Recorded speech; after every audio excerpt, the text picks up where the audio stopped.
dead. And I said, you and Sile have to hold on. I can't hold on anymore. I can't hold on anymore. I've lost the feeling in my arms. We decided to put Simon. I said to Simon, you sit in that jump seat and fasten yourself in.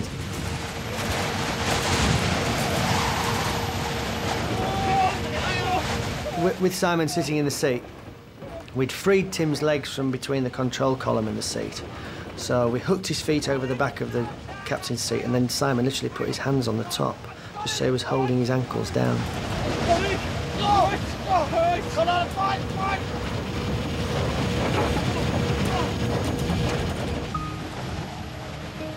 Simon and Alistair now faced one of their most difficult decisions: what to do with the lifeless body of the captain. No words are said, but for a moment the thought passes between them that the best thing would simply be to let it go.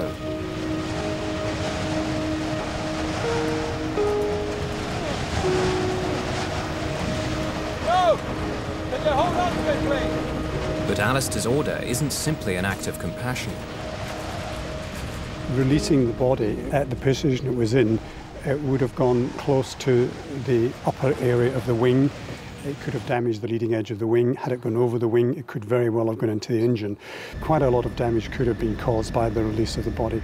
So I think it was a very sensible decision to try and keep him where he was. Alistair has managed to get down to 11,000 feet. Without the captain to help, he's operating the plane's systems from memory and shepherding it around Heathrow, some of the most congested airspace in the world. 7 minutes out of contact with the ground, he's able to hear the voice of air traffic control for the first time. Pressurization, requesting radar assistance onto the nearest airfield, please. Speedbird 5390, roger. Can you accept landing at Southampton? Speedbird 5390, I am familiar with Gatwick. Would appreciate Gatwick. Alistair wants to land at Gatwick Airport, as he's flown there many times before. But Southampton is nearer, and even though he's never flown there before, he knows he has to get down fast. And I am on 150 knots. Requesting radar assistance into Southampton. All the maps and charts blew out of the window with the captain, and only the air traffic controller can guide Acheson. He turns towards Southampton.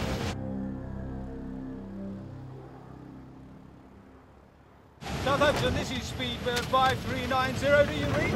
Speedbird 5390, good morning. Identified on handover from London radar 6 miles west of Southampton Airfield. What is your passing level? Roger, sir. I am not familiar with Southampton. Request you shepherd me onto the runway. When he spoke, he was obviously stressed. It sounded as if he was under a fair bit of pressure. What is your number of persons on board? We have 84 passengers on board, and I think that will be all until we are on the ground. Roger, that's copied. I've been advised it's pressurisation failure. Is that the only problem? Negative. The captain is half out of the aeroplane, I understand. I believe he's dead. Roger, that is copied. My feeling was, when he told me what was going on, it was one of disbelief, because it doesn't actually happen. You know, it's one of these things that you see in films, that happens in films, but it doesn't happen in real life. And it was sort of the hairs in the back of the neck go up, and there's this feeling down the spine, the tingle down the spine, and you think, no, it's not for real, but it's got to be. Flight attendant holding on to him, but requesting emergency facility for the captain. I think he is dead. Roger, that's copied. Yeah, it's a full emergency. It's a 111 with... Rundle contacts the emergency services at the first opportunity. Board, but I'll let you know.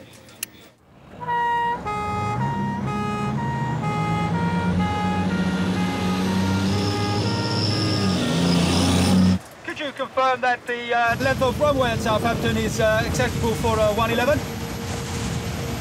Yes, it is acceptable for a 111, and I'll give you the figures shortly. As long as we have at least 2,500 metres, I am happy. I'm afraid we don't have 2,500 metres. Neither do Bournemouth.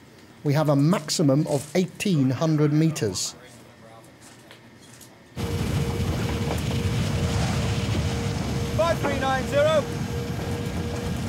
That is acceptable. Acheson is concerned that the plane is above its maximum landing weight, being full of fuel for the journey to Malaga. If the runway isn't long enough, he faces more problems. Whether the aircraft could actually stop on the runway, or whether the tyres would burst, or whether he would go off the end of the runway. That's obviously what he was worried about when asking for 2,200 metres. 5390. Thank you very much. We are 3 cleans and flaps 45. So we are set for approach, but make it please very gentle. Yes, I will indeed. You are #1 traffic. If you think about it, all the airline pilot training is done with 2 pilots, both compartmenters in the cockpit, one flying the aeroplane and the other one doing all the emergency drills. So what you actually had was the captain hanging out the window, at least one person hanging onto his legs, and Alistair flying the aeroplane with nobody else to talk to. Speedbird 5390 is 9 miles from touchdown. You're clear to land. Roger, sir. Talk me down all the way. I need all the help I can get. Roger, you'll be able to stop the aircraft on the runway and evacuate the aircraft on the runway.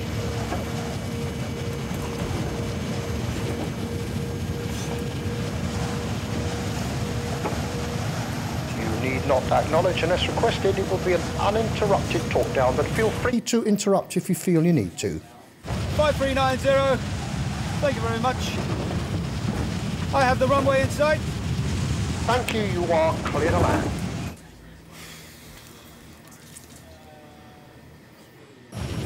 "32 minutes after takeoff, with 81 passengers, a nearly full fuel tank, and the captain blasted out of the window, Alistair Acheson attempts the most difficult landing of his career.